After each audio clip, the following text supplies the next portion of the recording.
please subscribe and don't forget to press the bell icon to get notified whenever we upload a new video.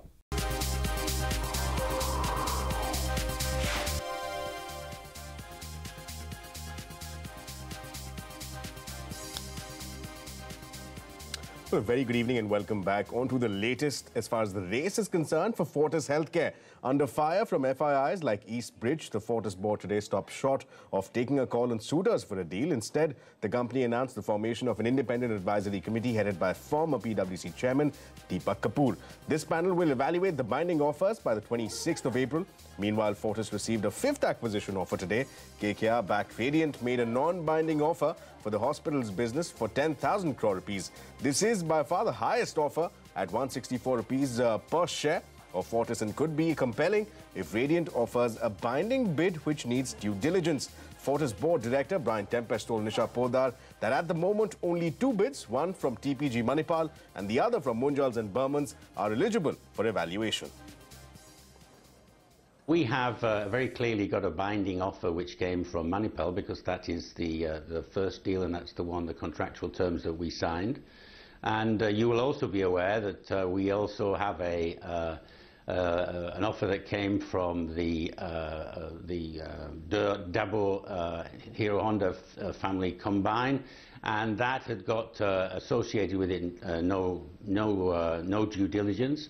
So that is also a binding bid. So what we're saying is that whatever is the binding bids that are available with us on the 25th of April when the advisory committee actually sits down, those are the ones that we will actually focus on, and the best one from there will be sent to us the next day on the 26th to the board meeting of Fortis Healthcare, and then it will go to the shareholders. Well, Brian, the other names like IHH and Fosun are global big names.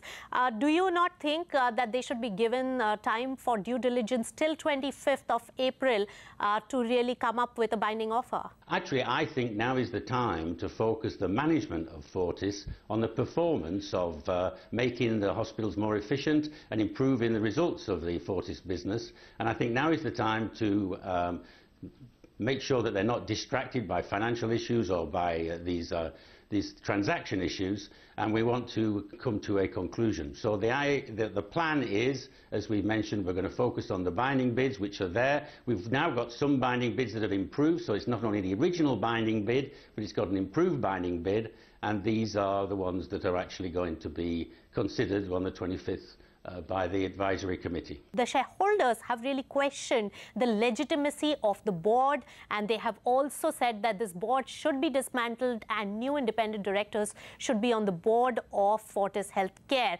Given this scenario, how much do you think your decision will go down well and pass the muster of these shareholders? Well, you know, East Bridge is, as I mentioned, is a very valuable shareholder of Fortis. And as its shareholding is over 10%, then they clearly have the right to ask for an emergency extraordinary general meeting and to put their case in front of the shareholders. But from our side, I mean, I believe that the board is actually acting in all the interests of the shareholders, the staff and the patients of Fortis Hospitals, and that we will be progressing to a good product, for a good end decision for the company. And whilst that particular shareholder with 10% wishes to express his point of view, I think that the greater community will actually see the benefit that our decisions are going to make for Fortis. There were two reasons for modifying the offer. This, we believe, was the best offer that already was made to the company. But looking at both the need, the quantum of funds required by the company, and the need for speed, we made 3 or 4 changes in the offer. One is we increased the overall quantum from 1250 to 1500 crores. Second is the upfront, which was 500 crores of injection earlier, is now up to 750. And we've also removed the need for diligence, although we had asked for a very short diligence, but we've taken that away as well, just to make it quicker and simpler to implement.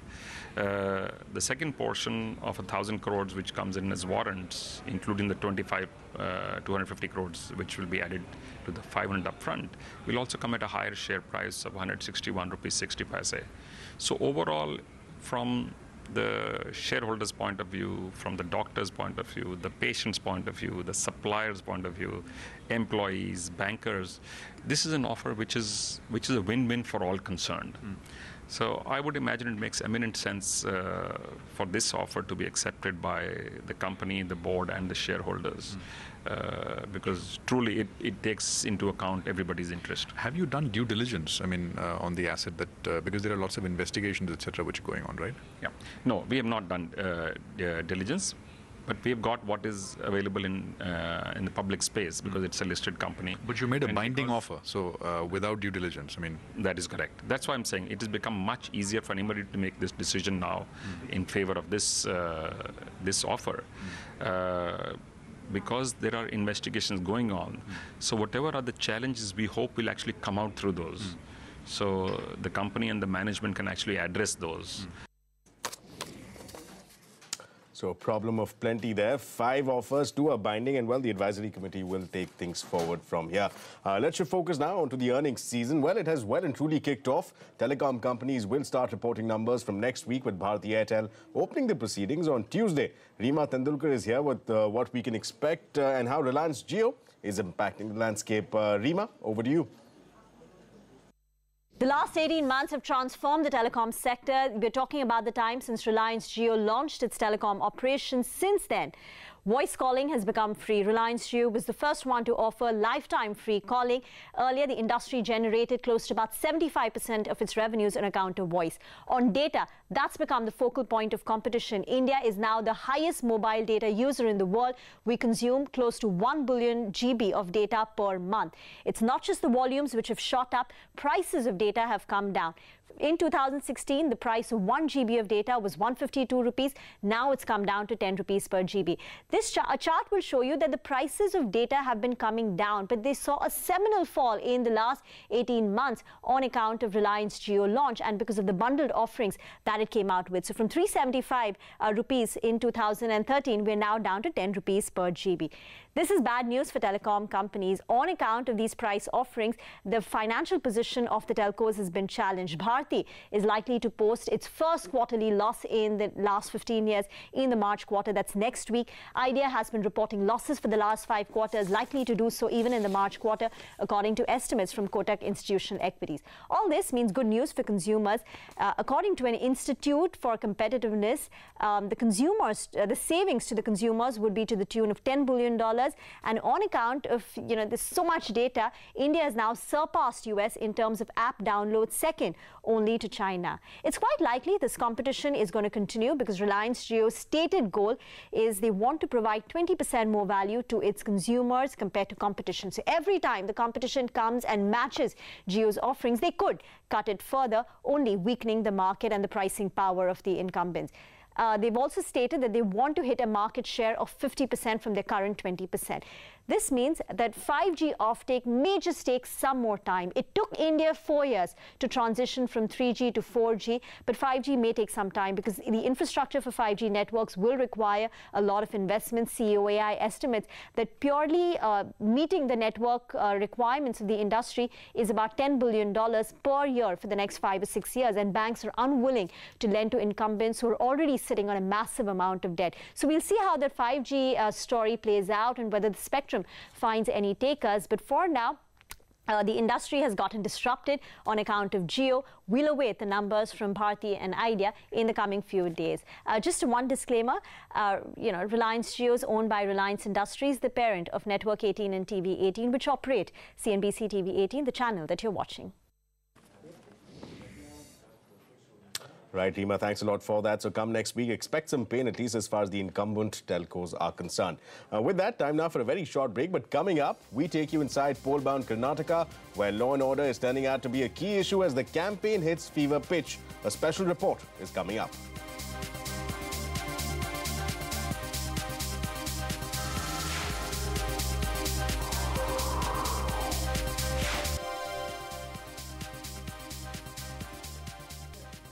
Well, it was once known as a safe place, a pensioner's paradise, but today, Bengaluru is among India's top 5 cities when it comes to crime. In our special series on Karnataka elections, CNBC TV 18's Rukmani Rao and Archana Shukla find out how law and order has become a big campaign point. Take a look.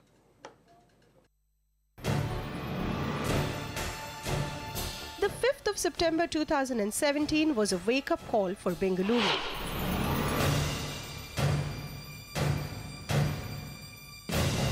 On that day, unidentified assailants shot to death journalist Gauri Lankesh at her own doorstep. While that raised questions over women's safety, the conversation soon changed. Incidents like the 13 attacks on policemen over just 1 week in January, the son of a Bengaluru MLA attacking people in a pub, and the stabbing of the Karnataka Lokayukt in his own office has turned the conversation to one about a breakdown in the law and order machinery. We need to be guaranteed that Bangalore is going to be a city that prioritizes safety, and our government and the police need to reassure us all the time, especially women, that it's safe to go out and that they're going to be protected. I think every party needs to focus on safety as one of its very strong objectives in its manifesto, because I think we are seeing a lot of ugly incidents, a lot of hostile and abusive incidents that we never used to see in the past. When it comes to serious offences, the numbers are unsettling. In the last 5 years, the Bengaluru police have registered 503 cases of rape and 2,508 cases of attempt to murder. Between 2008 and 2013, it had registered 449 cases of rape and 2,055 cases of attempt to murder. Even cases of robbery and theft have jumped sharply. This explains why law and order is at the top of the BJP's city-specific campaign. The party has released what it calls a charge sheet of its own, which points the finger at the Congress for the rise in lawlessness. This was followed by a 2-week-long door-to-door campaign. Lokayukta is not safe in his office. He can get stabbed right inside his office. You have a guy like Nalapad who goes about beating up common citizens in the city. When rapes occur, neither is there compensation for the woman involved, nor is there any kind of rehabilitation that is expected. The Congress has countered with its own Namma Bengaluru Namma Heme campaign, meaning My Bangalore, My Pride. Bangalore's law and order has not deteriorated.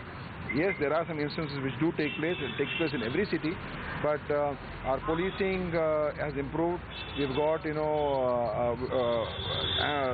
patrol management in Bangalore, which is very good. Our call center, police call center, is working very well. Now, one thing both parties agree on is that crime in the city has to be tackled more aggressively. In that same breath, however, Congress has justified its administration, saying that the city's population has grown from 90 lakhs in 2008 to 1.25 crores today. Whether this justification will sit well with the voters or backfire is anybody's guess. In Bengaluru, Rukmani Rao. Well, from Bengaluru to back to New Delhi now, Jayant Sinha, the Minister of State for Civil Aviation, today asserted that airlines would not be held guilty if flights got delayed owing to congestion at airports. Now remember, the DGCA has come out with a charter under which it has proposed a compensation of up to 20,000 rupees for passengers who miss connecting flights due to airline cancellations or delays. Airlines have opposed the DGCA proposal tooth and nail. Today, Sinha clarified that a penalty would be imposed only if flights were delayed owing to a fault at the airline's end. In the draft passenger charter, we have established certain penalties for delays, but, and let me make it very, very clear, those delays are the ones in which the airline is held responsible.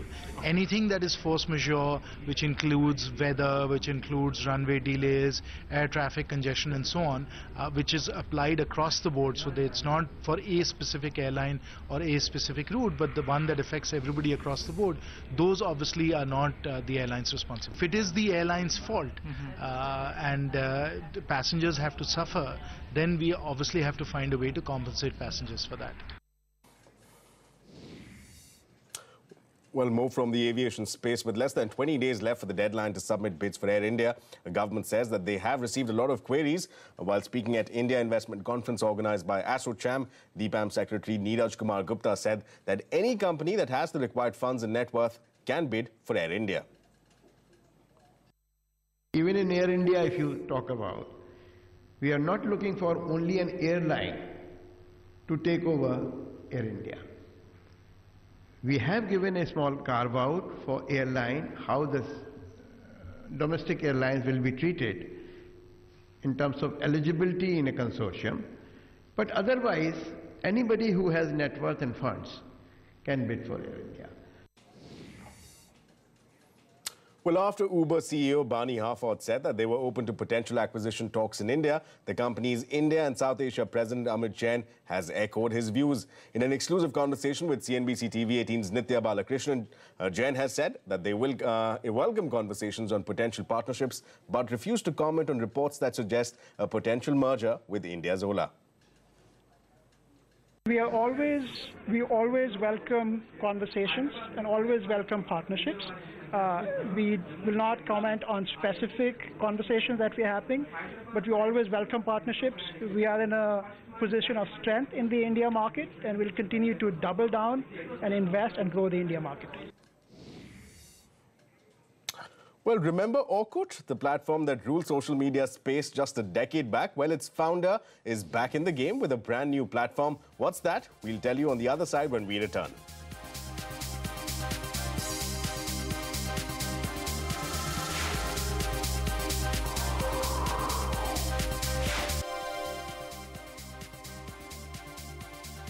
Years back, when we didn't have smartphones loaded with apps like Snapchat and Instagram, when Facebook and Twitter were still upstarts, one social networking platform ruled the internet. That's Orkut. Well, the founder of this once popular site is back in the game with a brand new platform called Hello in India. CNBC TV 18's Megha Vishwanath caught up with Orkut founder to know more about his latest venture and how he plans to secure user data on his platform. We see Hello as a spiritual successor of Orkut, and if you think about Orkut.com, it was all about communities, and with Hello we are continuing that tradition. Walk us through the top features of your new social networking platform called Hello, and why do you think there is a need and space for another social network, especially considering everything that's been world of social networks right now? I think now is the time for something new and fresh. If you look at social media the past 5 to 10 years, it has brought us anxiety, depression, unhappiness, and isolation. And we are all in the need of connecting. And the most natural way to connect to one another is around passions and common interests. And that's where Hello comes in. We have a top level of interest categories that we call personas. When you sign up on Hello, you pick the 5 things that you're most passionate about, which could be fashion, traveling, foodie, Bollywood, and cricket. Then we customize the entire experience around it. We don't have any need for hashtags and keywords, which don't work very well. You know, beyond just making people happy, it's a business at the end of the day, and you need to sustain it.